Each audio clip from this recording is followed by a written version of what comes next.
My name is Darren Harp, and today we're doing a demonstration video for the DP series compactor. That's either a DP500 or a DP505. When you walk into your discharge room, you're going to see the compactor and the power unit relatively close to the compactor. The power unit will have a red ANSI compliant light on the top that should be blinking when it's in automatic mode and all systems are go. In addition to the blinking ANSI light, on the compactor itself, you have a photo eye and a reflector plate exactly across from the photo eye. So when your blinking ANSI light is on, your key is in the automatic mode or in the on mode, you know your power unit is ready. The compactor, just make sure your photo eye and your reflector lens are cleaned with a soft cloth and water. No cleaner necessary. Just make sure that there's no debris on it or any smears. So in that mode, your compactor is ready to compact as soon as trash falls down the chute, starts to build up in the compactor, and then triggers the photo eye. When the photo eye is triggered, the ram will extend, compacting the trash into the can that's connected to the compactor.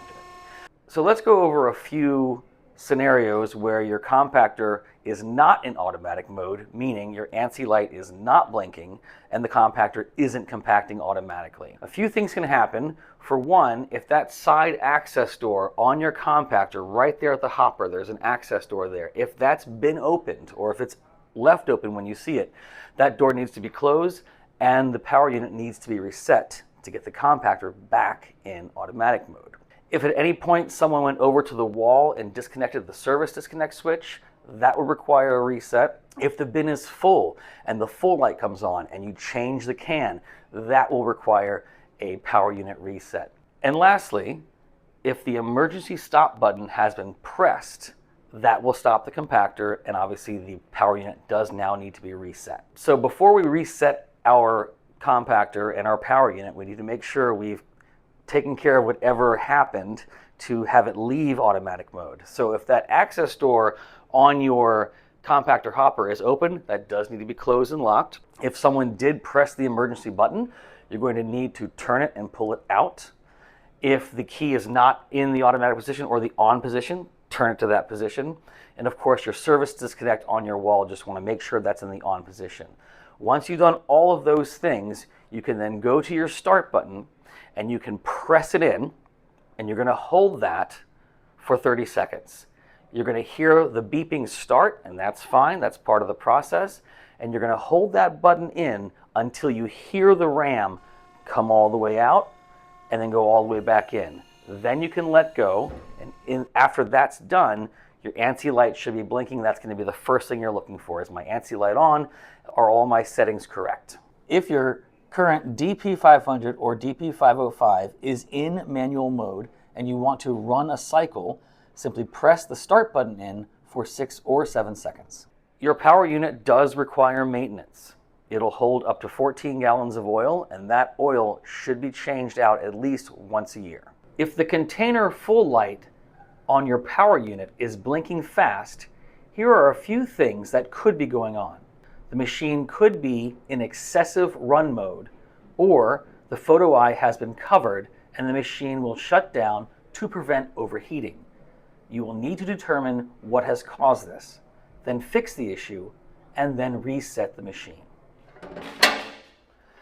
The 500 series compactor is a universal compactor in that it has access doors on both the left and right side, which helps you depending on where your wall is, how your discharge room is designed. You can set this up so you'll have access from either side.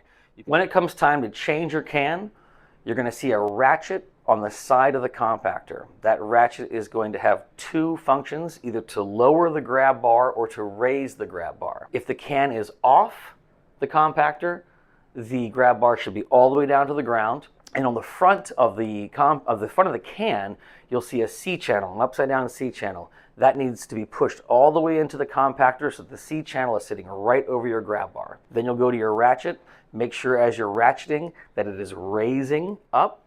And once you've raised up the can, it's going to get a little bit more tough, but you're going to want to go about 3 or 4 more tightens with the ratchet to make sure the can is properly in place.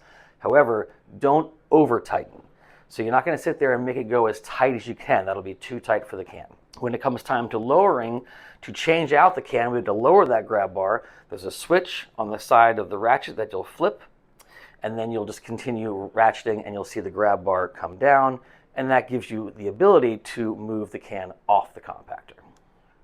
CHUTES International's products are proudly manufactured in the USA. We are your partner in design, build, installation, service, and replacement. We do all of this with one goal in mind: your success.